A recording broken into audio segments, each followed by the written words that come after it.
अंधेरा वाली रात। गांव के बाहर एक पुरानी हवेली थी जो केवल अज्ञात और अनसुलझी रहस्यों से भरी हुई थी।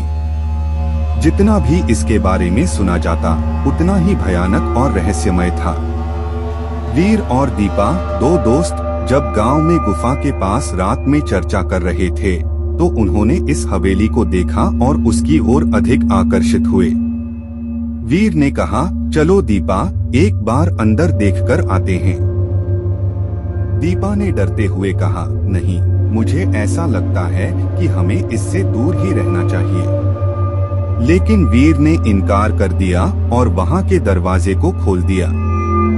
हवेली के अंदर उन्हें अजीबोगरीब आवाजें सुनाई दी, जैसे कि किसी अंधेरे और अज्ञात दुनिया की। वे हवेली के अंदर चलने लगे और जब वे एक बड़े ही कमरे में पहुंचे तो वहां एक वृद्ध महिला की छवि थी जो उन्हें देख रही थी। कौन हो तुम? महिला ने गर्मी से पूछा। वीर और दीपा डरकर पलटे और तुरंत हवेली से बाहर निकलने की कोशिश की। लेकिन जब वे बाहर आए तो उन्हें यह लगा कि वे अब उस हवेली से बाहर नहीं आ सकते। जैसे ही वे आगे बढ़े तो उन्हें अपनी पूरी दुनिया से अलग एक अजीब दुनिया में चलने लगा।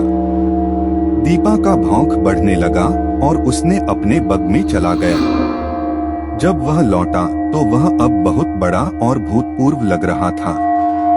वीर को अब अपनी दुनिया से अलग महसूस होने लगा और वह खुद को इस अजीब दुनिया के बंदिश में महसूस करने लगा। दोनों ने मिलकर एक प्लान बनाया कि वे इस दुनिया से बाहर निकलेंगे।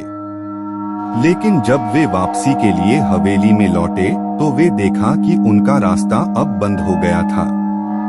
अंत में वीर और दीपा ने एक और कमरे में जाकर अपने आप को सुरक्षित पाया, जहां वे अगले सुबह तक रुके।